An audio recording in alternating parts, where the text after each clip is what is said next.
Hello, everyone. This is criminal profiler Pat Brown, and I want to talk to you today about a very strange phenomenon that women, killer women, women who unquestionably killed, not women you think might be innocent, but women who unquestionably killed.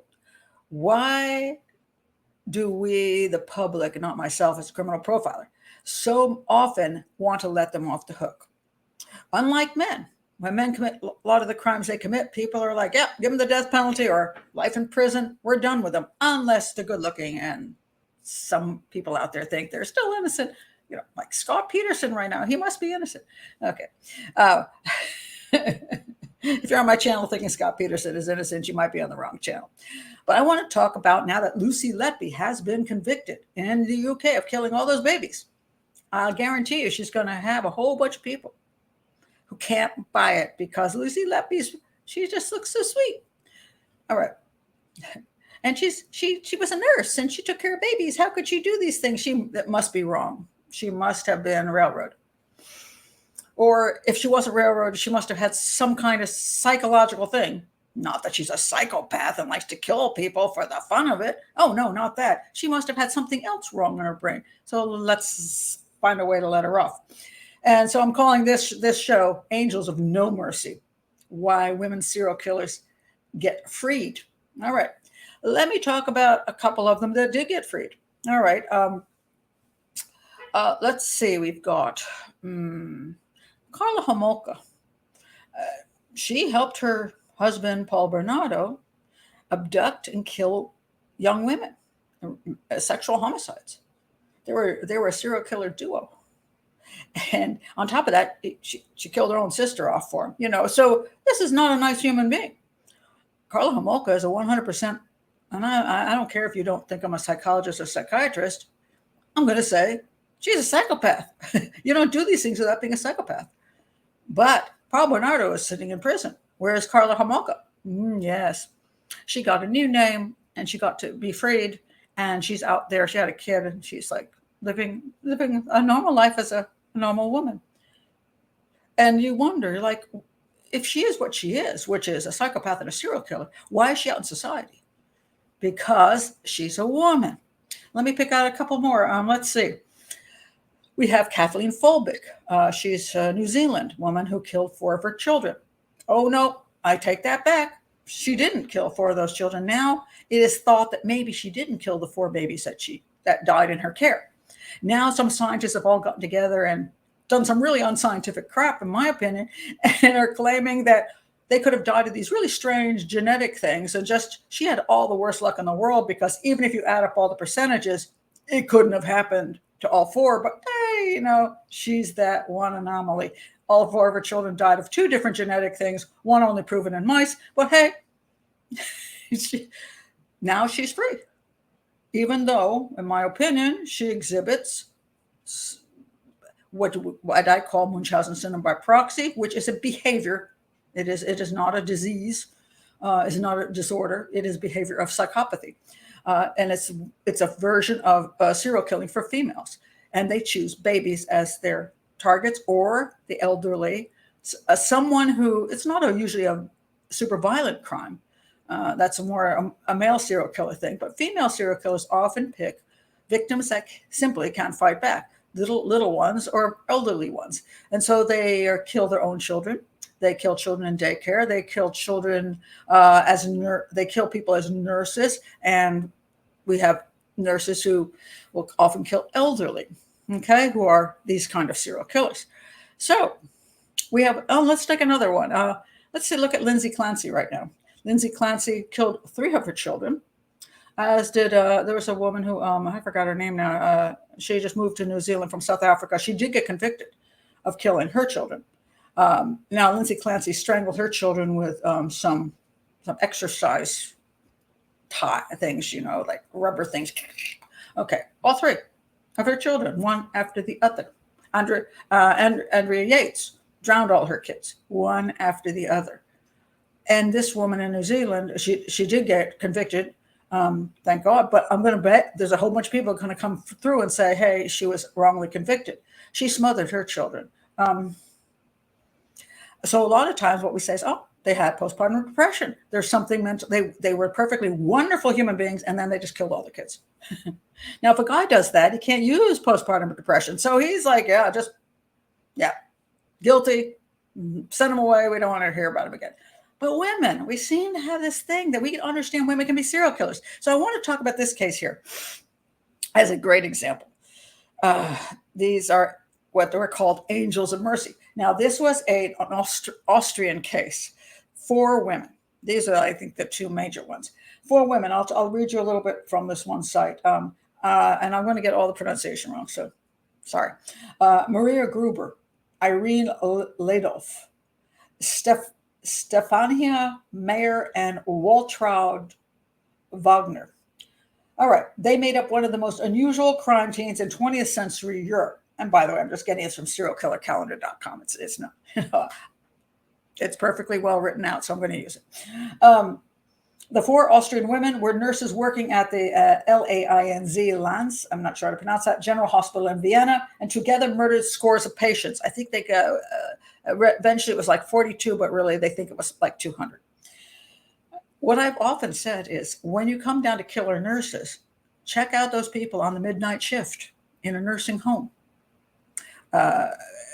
Because these are the most vulnerable of the elderly. All right. Wagner, 23, was the first to kill a patient with an overdose of morphine in 1983. She discovered it in the process that she enjoyed playing God. And this is what serial homicide is all about. It's about power and control and being able to be God, that you can do this horrifying thing and get away with it. And in regular life, I usually call this the Clark Kent Superman syndrome. Clark Kent, nobody had any respect for that man. He had little glasses on and, worked as a newsman. And they always thought he was a wimp. But if he went to that phone booth and he changed into Superman outfit and then he did what he did, nobody had a clue it was Clark Kent. That was really Superman. This is the kind of concept that these kind of people have. Serial killers love the concept that by day, nobody has a clue. They're regular people. And oftentimes when they are caught, that's exactly what people say. He was my neighbor. He seemed so normal. He worked with me. He seemed normal. He was my husband. I didn't have a clue. Well, that's because he was, for 24 hours a day, you can't kill people. You have the normal needs of other human beings. Like you like to eat, you like to have sex, you like to watch movies, those kind of things. And some are more successful at that than others, mind you. But they have a basic life that is outside of serial killing because you cannot kill constantly because it's exhausting. So what you do is you live this life. And then when you have that opportunity, you do this thing and you go, nobody has a clue. It's me. Nobody. Because how cool is that? You were able to play God. You were able to kill somebody and nobody has a clue. It's in the newspapers, or maybe it isn't even the newspapers. Maybe you just get away with it quietly like these women did because they assume these elderly people just died of their own accord. They're elderly. So that's how you get away with these things. So anyway, these women, she started off with the overdose thing, and then she recruited these other women. It's unbelievable that she managed to get 3 other women. So they were this group that got a kick out of this. Now, this is extraordinarily rare. You see this in cartels, where you can get a group of people who like chopping up other human beings. You see it in situations where you have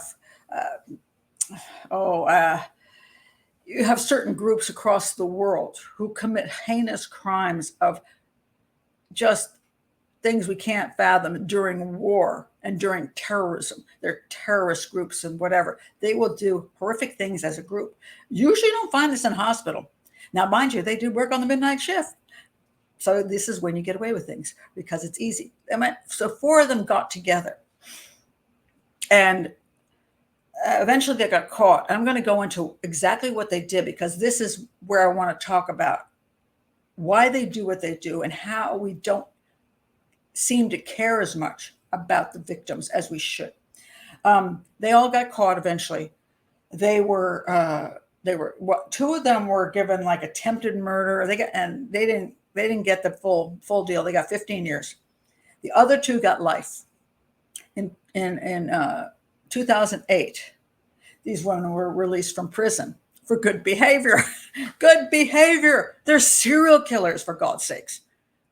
Good behavior. And they were given new identity so they could blend into the public. Because I guess nobody should know they're serial killers. What the heck is this garbage? But this is because, in my opinion, they're females. And somehow there's this weird thing where we're like, well, maybe they're not such bad people after all. They're serial killers. They murdered people, one after the other, and got joy out of it. And you think it's okay to let them out early for good behavior in prison? What are they going to do there? They can't kill anybody. So yeah, they're psychopaths, so they can be friendly and manipulate people. Oh, and then we'll let them out. Can you imagine? At least I hope we can imagine. Maybe it's happened, but can you imagine two guys who brutally raped and murdered 20 or 30 women being allowed out for good behavior? I don't think so. But women, yes, they do. Now, I want to talk about why female serial killers get away with so much as far as the way people think about them. They choose two groups, babies and the elderly. People don't understand this. They think, these are the most defenseless victims. Well, they are the most defenseless victims, but guess what? There's a reason they're chosen, and there's a reason we don't care as much about those babies and the elderly as we do about people in the middle. A college student, a mother of two children, a guy who, whatever, a man in his 30s or 40s. Why do we care more about these people at this point than we do about babies and elderly? Well, I'm going to tell you why. Babies have no personality. Oh, I know, your baby did. It was born, you're going, oh my God, it's so cute. Other people say, yeah, it's just a baby. Sometimes people go, oh, look at my cute baby. You're like, yeah, it's a baby. I've seen a lot of babies. They all look like babies. They're all in a row in a nursery. They all look pretty much the same. Maybe the one has less hair than the other, but they're babies. Their personalities are pretty minimal. Now, as they start growing, they gain personality. All right. But as babies, you'll see, like, for example, like a high school girl, she has a baby in a bathroom. She kills it, chucks it in a trash can. She ends up getting a slap on the wrist. Why? Because it's just a baby. Didn't have a personality. We didn't know who that kid was. Didn't even have a name. We just don't care that much. It's sad, but true. So when you have women who kill, like, when take Lindsay Clancy killed 3 gorgeous children. For some reason, those children are just, we don't know those kids. Now, mind you, Madeleine McCann, everybody wants to know what happened to Madeleine McCann. Why? Because Madeleine McCann, first of all, wasn't murdered. She disappeared. And that's the mystery. And then people have spent a tremendous amount of time learning about Madeleine McCann and making her something. And they also hate the parents. So, it helps if you don't like the parents. And a lot of people don't like the McCanns. So it's like, hey, now we care about Madeleine because we don't like you. But Lindsay Clancy seemed to me a nice person before she killed 3 of her children. So now it's, oh my God, she must have had postpartum depression. We should forgive her. And even though she plotted this out and planned it, sent her husband off so she could kill the kids, let's feel sorry for her. And what about those children? 3 little girls, I don't know, was it 3 girls? Lost their lives, brutally murdered. Last thing they saw was their mother strangling them, looking at their mother's faces. They were choking for air. Oh, well. Somehow it doesn't seem to get to people because they don't know the personalities of those kids. Now you go to the other end. We talk about the elderly. Same thing. Once a person becomes elderly, they lose personality. Now, of course, if it's your mother, your grandmother, you might know them personally, but to the rest of the world, a person as they age loses personality. They lose power and control, and they become more of a thing than a human being. And, we can sit and argue it all you want, but that's what happens. You go into a nursing home and you see people sitting around. A lot of times they have, and indeed with like Alzheimer's and so on and so forth, they have lost a lot of who they were. And the people who work there, God bless the wonderful people that work in these places who truly, truly care. I have to deal with a lot of people who they don't, unless they bring in all their knickknacks and their photos and they can represent who they are. A lot of times people forget who they are. I mean, I even get this on a YouTube channel. I get called old hag. I didn't get cold old hag when I was in my when I was doing a lot of television work. I wasn't called that when I was in my, let's say I started television work, I think it was my 40s, but I was a lot hotter looking then, it's like, and I was more respected. But as you get older, people start putting you in a category of, oh, you're just an old grandma. Then you lose individuality. It's very, very sad. And that's why it's easier, to kill people who you don't value, either because they haven't become something yet as a baby, or you're already, you're on your way out. So you no longer have value. Sure, people can think about when you were younger and that's sweet, but you have no value now. You no longer can work. You no longer can control much. You're going to die anyway soon. So, you lose value. All right. So I want to give you an example of why this case hits me so strongly. Let me read to you what they did after the morphine became boring. They gave the person morphine. They're like, and it wasn't that thrilling. This is what they did next. The morphine stuff did not give them enough excitement. And soon the self-styled death pavilion had invented their own murder method. While one held the victim's head and pinched the nose, another would pour water down the victim's mouth until they drowned in their bed. Since elderly patients frequently had fluid in their lungs, it was an unprovable crime. These horrible human beings, these 4 women, waterboarded these patients till they died. Now, waterboarding is considered, isn't that considered one of those crimes you can't even commit when you're torturing people, trying to get evidence out of them because, prisoners of war? If you waterboard people, you're considered like the worst of the absolute worst. And as a matter of fact, that's, like I said, an international war crime. If you waterboard to get information, you don't even necessarily kill them. You waterboard them so they choke and choke and choke, and then you bring them back and then say, okay, now tell us, or we'll waterboard you again. Now, these women waterboarded the elderly, most fragile, helpless people. They waterboarded them to death. And I have a personal story because this hits me home. This hits home with me because of the waterboarding and the disrespect for the elderly that I have seen. This is my daddy, all right? My dad. And I can't remember who took the picture. I look kind of younger, but I was just, I also have my hair down, so that helps. Anyway, I was thinner. But anyway, this is my dad, great dad. He died at the age of 88. You see him in this picture. Now, I just want you to think for a second. Imagine him with all his hair. Imagine him in a suit. I'm not even going to put the picture up. Just try to imagine it. Guess what? You can't. I'm sure you probably don't see me as a 19-year-old either, when I was in Hollywood and looked really hot. You don't see that. And you certainly don't see it here. It's my dad.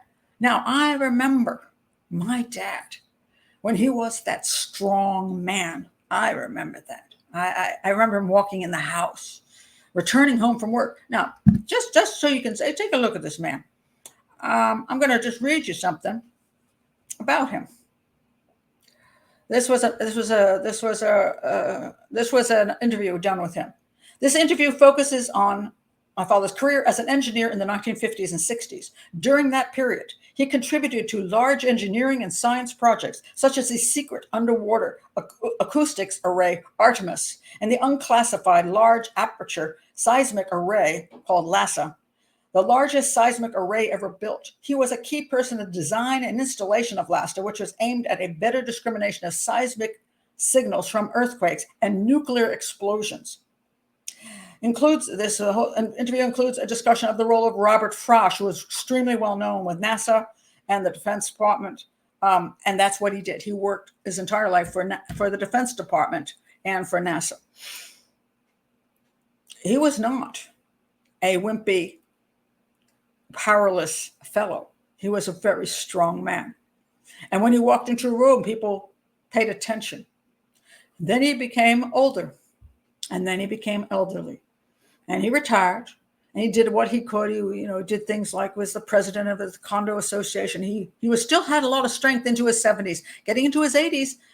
With my mother, both of them were aging. My mother got Alzheimer's eventually. He took care of her. He became what people saw him as, just an old man. One day he had a stroke. He went to the hospital, and his wishes were that we do nothing to prolong his life. And my sisters and I, the two of them, we told the doctors, this is what he wants, don't do anything. And the doctor was kind of shocked. We were all in agreement. And so my father did not receive any treatment. And he was moved into the nursing home where he was staying at the adult living facility, and into they didn't have a hospice, but they had hospice come in to help the nurses do things right. And guess what? I love hospice, by the way. My mother went to a hospice, went into a hospice facility. Fabulous. Those are the best people in the world. And a lot of times, even hospice who comes into your home does amazing things. Unfortunately, this was a crappy nursing home. I'm going to say crappy. And they treated their patients kind of crappy. So my father wasn't getting any kind of much of anything because he was supposed to be dying naturally at this point. And my sister, one of my sisters and I stayed in the room. The other one was not available to stay in the room full time. The two of us stayed 24 hours with my father. We stayed on cots in the room. So we would be there for him. Now, here's what happened. My father's lying in the bed, and above his head, there is a paper taped to the wall, and it says, nothing, no fluids by mouth, choking hazard. Now, I think that's pretty clear. The man cannot swallow properly. He's, in and out of consciousness and in comatose type states, and he cannot swallow properly. So I'm standing there. The nurse comes in. The nurse brings with her this thing. This is a mouth thing, which you do mouth care when they can't brush their teeth and their mouths get dry when you're in these kind of states. You take this thing, that spongy thing, on a stick. They stick it into a fluid. What you do is you squeeze all the fluid out, and you also raise the head of the bed so that no fluid goes down their throat. Then you can do a little mouth swabby thing. That's not what they did. Paper above the bed, father laying down. Woman goes like this, right into his mouth, and she pushes it against his cheeks and stuff. All that fluid goes into his throat. He starts choking like crazy. She was waterboarding him. It's essentially what she was doing. She was waterboarding him. I raced over there. I was so upset, pushed her away. And she's like, oh, how dare you touch me? And then, he survived. Next day, my sister and I are in the room. The social worker comes in and is talking with us. And my sister gets involved in this conversation. I turn around just in time. I see that same freaking nurse with that stick in her hand and the sponge on it. I see her do this, walk straight to my father's mouth with that soaking thing. I went over there and I physically grabbed her hand and threw her off of him and pulled that thing out of her hand. And I said, how dare you? And I took the thing and I squeezed it, and all this liquid poured onto the floor. She accused me of assault. I said, you can accuse me all day long, but you will not word my father again. I ended up calling the police. The police were in the room, and my father died while the police were present in the room. That was the last day of my father's life. So what about that woman? Why did she do what she did to my father? This man, wonderful man. Well, because she didn't see him as a wonderful man. She saw him as a thing in the bed, a thing that had no meaning, a person with no personality. Wasn't a person to her anymore. You can take the person out of personality. She didn't have any feeling for him. She just thought he was a pain in the butt and he was going to die anyway. So what the hell? She didn't care if he died. She didn't care if she choked him to death. She just didn't care because he had no meaning to her. And that's what happens a lot of times with the baby and with the elderly. That because they don't have a personality obvious to that person. They don't come in where people go, oh my God, aren't you the tight end for the such and such football team? Oh, we're going to take good care of you. you're somebody. Or you come in with your whole family and the person is, 25, and then the kids come in, then mommy. Then that person has a personality. My father, that staff couldn't see he looked the same as every other elderly, invalid, comatose, dying person. He lost personality to them, and they didn't have any feeling for him. So now you go to these nurses who work in places like this, these particular females. They didn't see any value in these people, and they thought it was much more fun to waterboard them to death and watch them die and say, and we took you out of your misery, though. They got this crappy kick out of it. They thought it was really amusing that nobody caught them. Nobody had a clue what was going on. Apparently they couldn't, somebody started mouthing off someplace where they were drinking and got caught. But they got away with this for so long. And a lot of the reasons is because people who are elderly are forgotten people. And they're put in places where, I'm not saying for the families, it's very hard to take care of a person at home, especially live in a country where, you live by yourself, just a couple, and you have this one person you have to take care of. You don't have a whole community of family where, some countries' families live together. And you got all these sisters and the aunts and everybody, and you got a huge group of people. So the pressure is just, you help out in different parts of the day. You don't have to do 24-hour care. And you can't afford in this, like in the United States, you couldn't possibly pay out of pocket for 24-hour care. You live in some countries, yes, you can afford 5 different servants, and they're very, very cheap.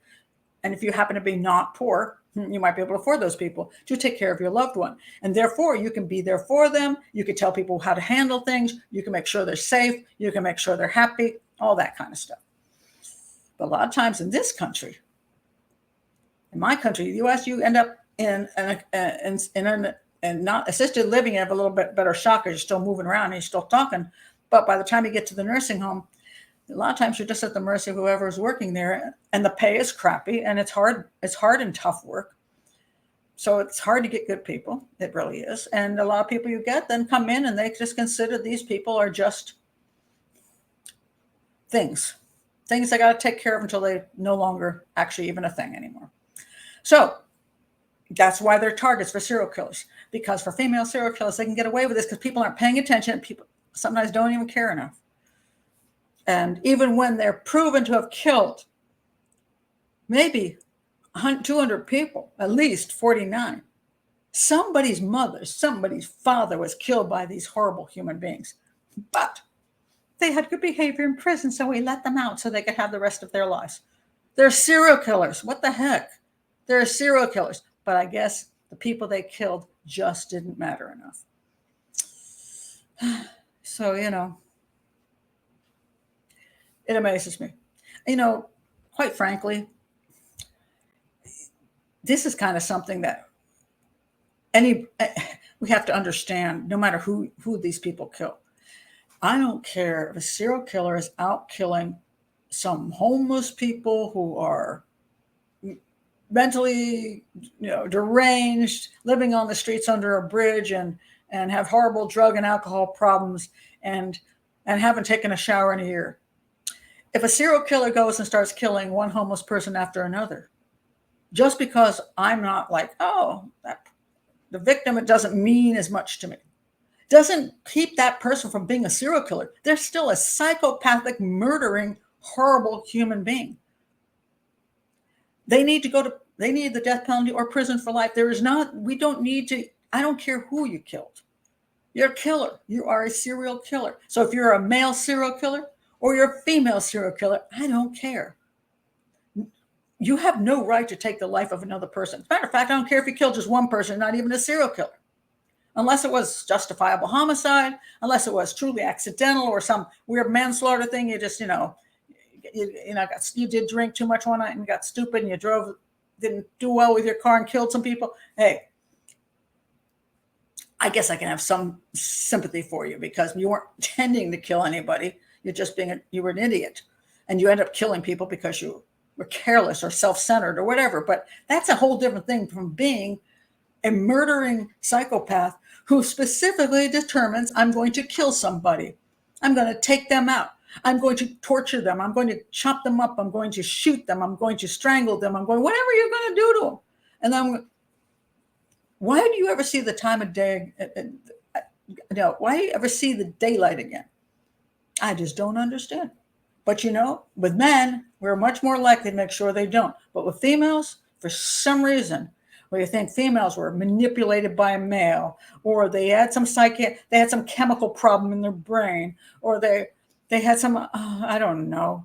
I just can't, I can't get over how often we let women off the hook. Now they may go to prison, but we still feel sorry for them. And maybe it's just because women are real good manipulators and they know how to be sweet and they look more sweet than men. Maybe that's just thing. But, when I look at these women and what they did, they waterboarded these people in their care to death. And I saw it with my own father. And if I hadn't stopped that woman the second time around, I think she would have killed him. Now, he did die anyway that day, but that's not the important thing. I think she would have killed him. And after she killed him on the second waterboarding, I guess if I hadn't been in the room to stop her, or had been out, wherever, gone out for a sandwich, and I came back, my father was dead, I'd never know that she killed him. And who knows? Now, that woman might just be a woman who just didn't care much. But she might have been a serial killer. Maybe she did enjoy killing my father, trying to kill my father. Maybe that's what she enjoyed. Maybe she liked shoving that thing in his mouth and watching the water go down, watching him choke and die. Maybe she was a serial killer. Guess what? I don't even think she got a reprimand. I was furious. I took it to everybody I could take it to, and I got nowhere. Do you know what? Nobody really cared. My father was dying anyway. So he didn't matter. And that's why women seem to get away with their crimes more than men, or get forgiven more than men. Anyway, that's kind of a soapbox for me today. But when I read this thing, somebody told me about it, and I'm like, oh my God, they let the women out? That's what blew me away. Not that they were serial killers, did these horrible things, but after doing such horrible things to somebody's parents, to somebody's grandparents, they let them out to have normal lives again. I find that shocking. Anyway, if you're new to the channel, please do like and subscribe. Check my playlist for all the different things that I have, all the different crimes that I've already covered. And please do hit the bell so you can get some notifications for when I put out new stuff. And thank you for being here. And hopefully your loved ones, your parents, your grandparents will get treated like real people to the end of their lives. Bye.